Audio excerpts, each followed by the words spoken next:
अंधेरी रात एक छोटी सी झोंपड़ी में एक औरत कराह रही है। उसकी आवाज दर्द से भरी है, लेकिन उसके आसपास सिर्फ सन्नाटा है। बाहर उसका पति माधव और उस माधव के पिता घीसू बैठकर आग सेक रहे हैं, बात कर रहे हैं, लेकिन उस औरत के दुख पर कोई चर्चा नहीं हो रही। उसे अंदर देखने कोई इसलिए नहीं जा रहा क्योंकि उन्हें डर है कि तब तक आग में बुझ रहे आलू उनमें से कोई दूसरा न खा ले। एक जान से ज्यादा आलू खाने की चिंता है। वाह, यीशु कहता है, माधव आज ये मर भी गई तो हम क्या करेंगे? कुछ सोचा है? माधव बोला, सोचना क्या है, गरीबों के लिए जिंदगी और मौत दोनों एक ही जैसे होते हैं। दोस्तों, क्या माधव और घीसू इस स्थिति से लड़ेंगे या अपनी निकम्मी आदतों के अनुसार कुछ और ही सोचेंगे? आखिर इस औरत का क्या होगा? और सबसे बड़ा प्रश्न, जब जिंदगी ने हार मान ली हो तब इंसानियत कैसे जीती है?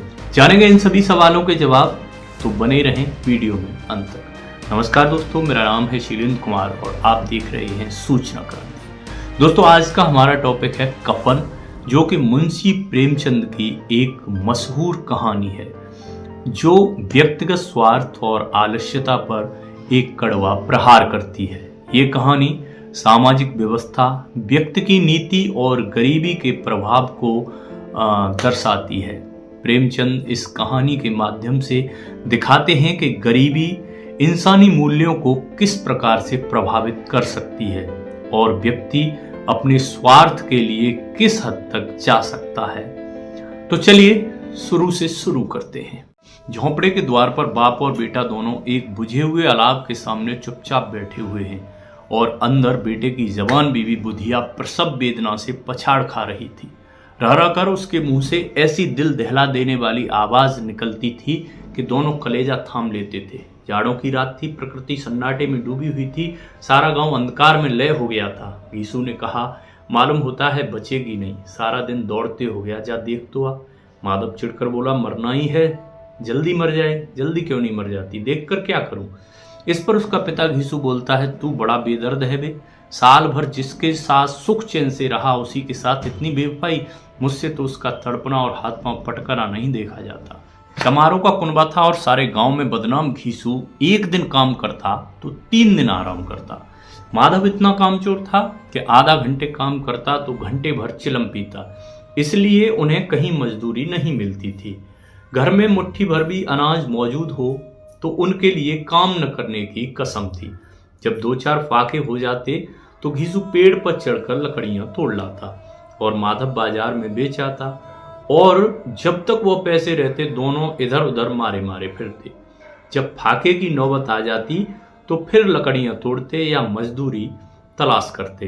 गांव में काम की कमी न थी। अब दोस्तों, इसमें फाके शब्द आया तो फाके का मतलब है बोल सकते हैं सिचुएशन ऑफ फेलियर। ये कह सकते हैं अनाहार, यानी सब खत्म होने पर चिंता सताना या भूखे पेट को तुरंत भरने की जुगाड़ बनाना। किसानों का गांव था दोस्तों।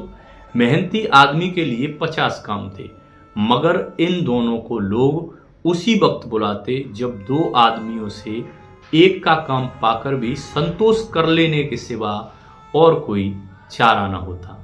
अगर दोनों साधु होते तो उन्हें संतोष और धैर्य के लिए संयम और नियम की बिल्कुल जरूरत न होती। यह तो इनकी प्रकृति थी। विचित्र जीवन था इनका। घर में मिट्टी के 2-4 बर्तनों के सिवा कोई संपत्ति नहीं थी।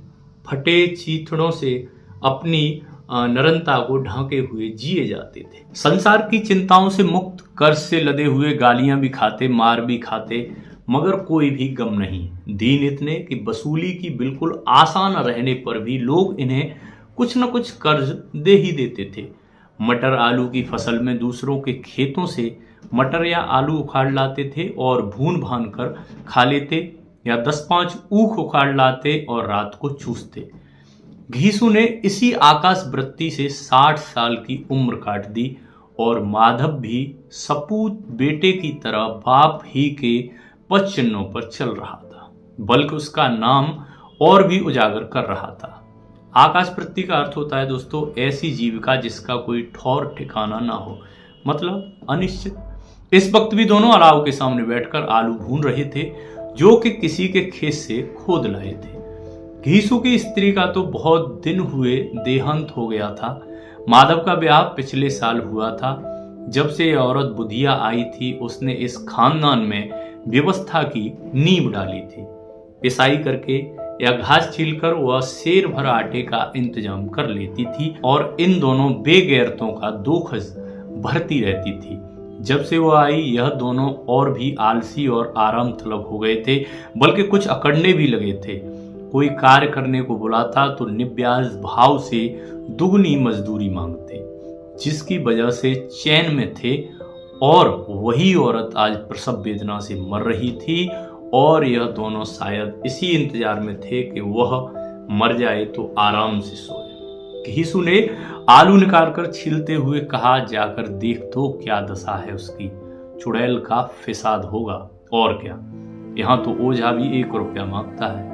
माधव को भय था कि वह कोठरी में गया तो घीसू आलूओं का एक बड़ा भाग साफ कर देगा।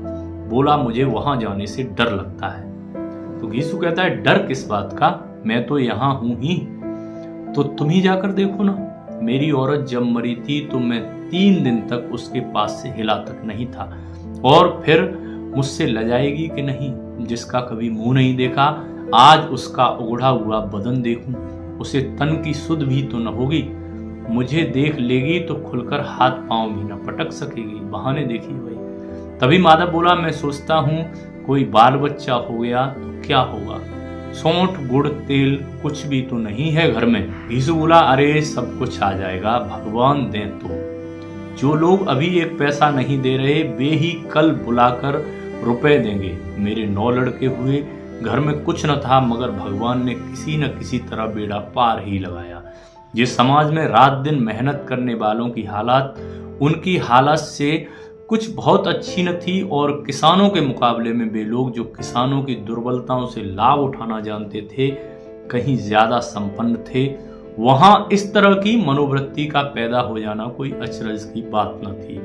हम तो कहेंगे घीसू किसानों से कहीं ज्यादा विचारवान था और किसानों के विचार शून्य समूह में शामिल होने के बदले बैठकबाजों की कुत्सित मंडली में जा मिला था।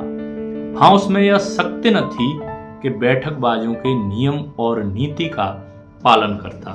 इसलिए जहां उसकी मंडली के लोग गांव के सरगना और मुखिया बने हुए थे, उस पर सारा गांव उंगली उठाता था। फिर भी उसे यह तकसीन तो थी ही कि अगर वह फटेहाल है तो कम से कम उसे किसानों की सी जान तोड़ मेहनत तो नहीं करनी पड़ती, और उसकी सरलता और निरीहता से दूसरे लोग बेजा फायदा तो नहीं उठाते। क्या सोच रखता था देखिए। दोनों आलू निकाल निकाल कर जलते जलते खाने लगे। कल से कुछ नहीं खाया था, इतना सब्र था कि उन्हें ठंडा हो जाने दें। कई बार दोनों की जबानें जल गईं।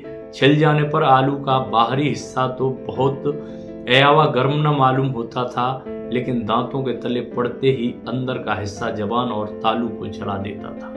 और उस अंगारे को मुंह में रखने से ज्यादा खैरियत इसी में थी कि वह अंदर पहुंच जाए। वहां उसे ठंडा करने के लिए वह काफी सामान थे, इसलिए दोनों जल जल निकल जाते। हालांकि इस कोशिश में उनकी आंखों से आंसू निकल आते। घीसू को उस वक्त ठाकुर की बारात याद आई जिसमें 20 साल पहले वह गया था। उस दावत में उसे जो तृप्ति मिली थी वह उसके जीवन में एक यादगार बात थी और आज भी उसकी याद ताजा थी। बोला, वह भोज नहीं भूलता। बोला, छोटे बड़े सबने पूड़ियां खाई और असली घी की चटनी, रायता, 3 तरह के सूखे साग, एक रसेदार तरकारी, दही, चटनी, मिठाई। अब और क्या बताऊं कि उस भोज में क्या स्वाद मिला। कोई रोक टोक नहीं थी, जो चीज चाहो मांगो और जितना चाहे खाओ। लोगों ने ऐसा खाया कि किसी के मुंह से पानी न पिया गया, मगर परोसने वाले के पत्तल में गरम गरम गोल गोल सुवासित कचौड़ियां डाल ही देते थे। मना करते हैं कि नहीं चाहिए, पत्तल पर हाथ से रोके हुए हैं, मगर वह हैं कि दिए जाते हैं। और जब सबने मुंह धो लिया तो पान इलायची भी मिली, मगर मुझे पान लेने की कहाँ सुध थी। खड़ा न हुआ जाता था। चटपट जाकर अपने कंबल पर लेट गया। ऐसा दिल दरियाब था वह ठाकुर। माधव ने इन पदार्थों का मन ही मन मजा लेते हुए कहा, अब हमें कोई ऐसा भोज नहीं खिलाता। अब कोई क्या खिलाएगा, वह जमाना दूसरा था। अब तो सबको किफायत सूझती है। शादी ब्याह में मत खर्च करो, क्रियाक्रम में मत खर्च करो। इन्हें पूछो गरीबों का बटोर बटोर कर कहाँ रखोगे। बटोरने में तो कमी न है, हाँ खर्च में किफायत सूझती है। माधव बोला, तुमने 20 एक पूड़ियां खाई होंगी, मैं होता तो 50 खा जाता। घीसू बोला, 50 से कम मैंने भी न खाई होंगी। अच्छा पट्टा था, तू तो मेरा आधा भी नहीं है। आलू खाकर दोनों ने पानी पिया और वहीं अलाव के सामने अपनी धोतियां ओढ़कर पांव पेट में डाले सो गए, जैसे दो बड़े बड़े अजगर गेंटलियां मारे पड़े हों। और बुधिया अभी तक कराह रही थी। सवेरे माधव ने कोठरी में जाकर देखा तो उसकी स्त्री ठंडी पड़ी हुई थी। उसके मुंह पर मक्खियां भिनक रही थीं, पथराई हुई आंखें ऊपर टंगी हुई थीं, सारी देह दुहुल से लथपथ हो रही थी। उसके पेट में बच्चा मर गया था। माधव भागा हुआ घीसू के पास आया, फिर दोनों जोर जोर से हाय हाय करने और छाती पीटने लगे। पड़ोस वालों ने यह रोना धोना सुना तो दौड़े हुए आए और पुरानी मर्यादा के अनुसार इन अभागों को समझाने लगे, मगर ज्यादा रोने पीटने का अवसर न था। कफन और लकड़ी की फिक्र करनी थी। घर में तो पैसा इस तरह गायब था जैसे चील के घोंसले से मांस। बाप बेटा रोते हुए गांव के जमींदार के पास गए। वह इन दोनों की सूरत से भी नफरत करता था। कई बार इन्हें अपने हाथों से पीट भी चुका था, चोरी करने की वजह से। वादे पर काम कर देता, पर तुम दोनों काम चोर हो, मालूम होता है इस गांव में रहना नहीं चाहते। घीसू ने जमीन पर सिर रखकर आंखों में आंसू भरे हुए कहा, सरकार बड़ी विपत्ति में है। माधव की घरवाली रात को गुजर गई, रात भर तड़पती रही सरकार। हम दोनों उसके सिराने बैठे रहे, दवा दारू जो कुछ भी हो सका सब कुछ किया, मुदा हमें दगा दे गई। दोस्तों, मुदा का मतलब होता है यह बात के, मतलब मुदा यह हुआ, तात्पर्य कह सकते हैं। अब तो कोई एक रोटी देने वाला भी न रहा, मालिक तबाह हो गए, घर उजड़ गया। आपके गुलाम हैं, अब आपके सिवा कौन उसकी मिट्टी पार लगाएगा। हमारे हाथ में जो कुछ भी था वह सब तो दवा दारू में उठ गया सरकार। सरकार की ही दया होगी, अब तो उसकी मिट्टी तभी उठेगी, उसके सिवा किसके द्वार पर जाऊं। जमींदार साहब दयालु थे, मगर घीसू पर दया करना काले कंबल पर रंग चढ़ाना जैसा था। जी में तो आया, कह दे चल दूर हो यहां से, यूं तो बुलाने से भी नहीं आता। आज जब गरज पड़ी तो आकर खुशामद कर रहा है, हरामखोर कहीं का बदमाश। लेकिन यह क्रोध या दंड का अवसर न था। जी में कुड़ते हुए भी 2 रुपए निकालकर फेंक दिए, मगर सांत्वना का एक शब्द भी मुंह से नहीं निकाला। उसकी तरफ ताका तक नहीं, जैसे सिर का बोझ उतार दिया हो। जब जमींदार साहब ने 2 रुपए दिए तो गांव के बनिए महाजनों को तो इनकार का साहस कैसे होता। घीसू जमींदार के नाम का ढिढोरा भी पीटना जानता था। किसी ने 2 आने दिए, किसी ने 4 आने। 1 घंटे में घीसू के पास 5 रुपए की अच्छी रकम जमा हो गई थी। कहीं से नाज मिल गया, कहीं से लकड़ी, और अब दोपहर को घीसू और माधव बाजार से कफन लाने चले। इधर लोग बांस बूंस काटने लगे। गांव की नरमदिल स्त्रियां आकर लाश को देखती थीं और उसकी बेकसी पर 2 बूंद आंसू गिराकर चली जाती थीं। बाजार में पहुंचकर घीसू बोला, लकड़ी तो उसे जलाने भर को मिल ही गई है, क्यों माधव? माधव बोला, हाँ लकड़ी तो बहुत है, अब कफन चाहिए तो चलो कोई हल्का सा कफन ले ले। हो और क्या, लाश उठते उठते रात हो जाएगी। रात को कफन कौन देखता है, कैसा बुरा रिवाज है। जिसे जीते जी तन ढकने को चीथड़ा भी न मिले, उसे मरने पर नया कफन चाहिए। कफन लाश के साथ जल ही तो जाता है, और क्या रहता है। यही 5 रुपए पहले मिलते तो कुछ दवा दारू कर लेते। बाजार में इधर उधर घूमते रहे, कभी इस बाजार की दुकान पर गए तो कभी उस दुकान पर। तरह तरह के कपड़े, रेशमी और सूती, मगर कुछ झंझा नहीं। यहाँ तक कि शाम हो गई। तब दोनों न जाने किस दैवी प्रेरणा से एक मधुशाला के सामने आ पहुंचे और जैसे किसी पूर्व निश्चित व्यवस्था से अंदर चले जा रहे थे। वहां जरा देर तक दोनों असमंजस में खड़े रहे। फिर घीसू ने गद्दी के सामने जाकर कहा, साहब जी, एक बोतल हमें भी देना। इसके बाद कुछ चिखौना आया, जिसे आजकल के लोग चखना बोलते हैं। तली हुई मछलियां आईं और दोनों बरामदे में बैठकर शांतिपूर्वक पीने लगे। कई कुज्जियां यानी पैग ताबड़तोड़ पीने के बाद दोनों सुरूर में आ गए। घीसू बोला, कफन लगाने से क्या मिलता, आखिर जल ही तो जाता, कुछ बहू के साथ तो न जाता। माधव आसमान की तरफ देखकर बोला, मानो देवताओं को अपनी निष्पापता का साक्षी बना रहा हो। दुनिया का दस्तूर है, नहीं तो लोग बामनों को हजारों रुपए क्यों देते हैं। कौन देखता है परलोक में मिलता है या नहीं। बड़े आदमियों के पास धन है, फूकें, हमारे पास फूकने को क्या है। लेकिन लोगों को जवाब क्या दोगे। लोग पूछेंगे नहीं कफन कहाँ है। घीसू हंसा। अबे कह देंगे कि रुपए कमर से खिसक गए, बहुत ढूंढा मिले नहीं। लोगों को विश्वास तो ना आएगा, लेकिन फिर वही रुपया देंगे। माधव भी हंसा इन अनपेक्षित सौभाग्य पर। बोला, बड़ी अच्छी थी बेचारी, मरी भी तो खूब खिला पिलाकर, आधी बोतल से ज्यादा उड़ गई थी। घीसू ने 2 सेर पूड़ियां मंगाई, चटनी, अचार, कलेजियां। शराब खाने के सामने ही दुकान थी। माधव लपक कर 2 पत्तलों में सारे सामान ले आया। पूरा 1.5 रुपया खर्च हो गया, सिर्फ थोड़े से पैसे बचे थे। दोनों इस वक्त इस शान से बैठे हुए पूड़ियां खा रहे थे जैसे जंगल में कोई शेर अपना शिकार उड़ा रहा हो।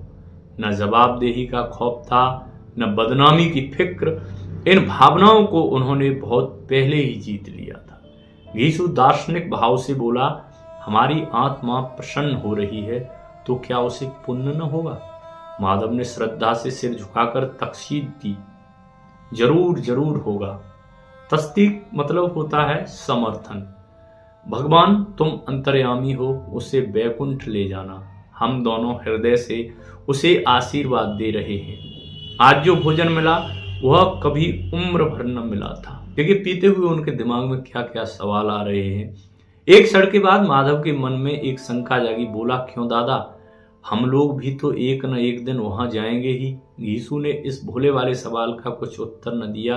वह परलोक की बातें सोचकर इस आनंद में बाधा न डालना चाहता था।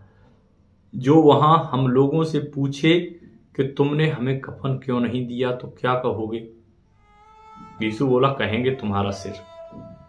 माधव बोला, पूछेगी तो जरूर। तू कैसे जानता है कि उसे कफन नहीं मिलेगा। तू मुझे ऐसा गधा समझता है क्या। 60 साल क्या दुनिया में घास खोदता रहा हूं, उसको कफन मिलेगा और इससे बहुत अच्छा मिलेगा। माधव को विश्वास न आया। बोला, कौन देगा, रुपए तो तुमने चट कर दिए। वह तो मुझसे पूछेगी, उसकी मांग में तो सिंदूर मैंने डाला था। घीसू गर्म होकर बोला, मैं कहता हूं उसे कफन मिलेगा, तू मानता क्यों नहीं। कौन देगा, बताते क्यों नहीं। वही लोग देंगे जिन्होंने अब की दिया। हाँ, अब की बार रुपए हाथ में ना आएंगे। ज्यों ज्यों अंधेरा बढ़ता था और सितारों की चमक तेज होती थी, मधुशाला की रौनक भी बढ़ती जाती थी। कोई गाता था, कोई डींगे मारता था, कोई अपने संगी के गले लिपट जाता था, कोई अपने दोस्त के मुंह में कुल्लड़ लगा देता था।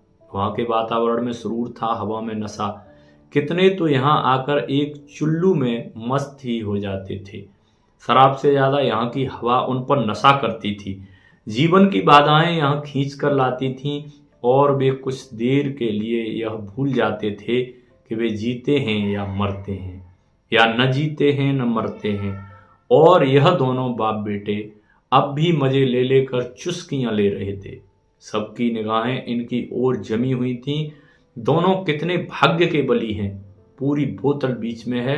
भरपेट खाकर माधव ने बची हुई पूड़ियों का पत्तल उठाकर एक भिखारी को दे दिया, जो खड़ा इनकी ओर भूखी आंखों से देख रहा था और देने के गौरव, आनंद और उल्लास का अपने जीवन में पहली बार अनुभव किया। घीसू ने कहा, ले जा, खूब खा और आशीर्वाद दे। जिसकी कमाई है वह तो मर गई, मगर तेरा आशीर्वाद उसे जरूर पहुंचेगा। रोए रोए से आशीर्वाद दिया।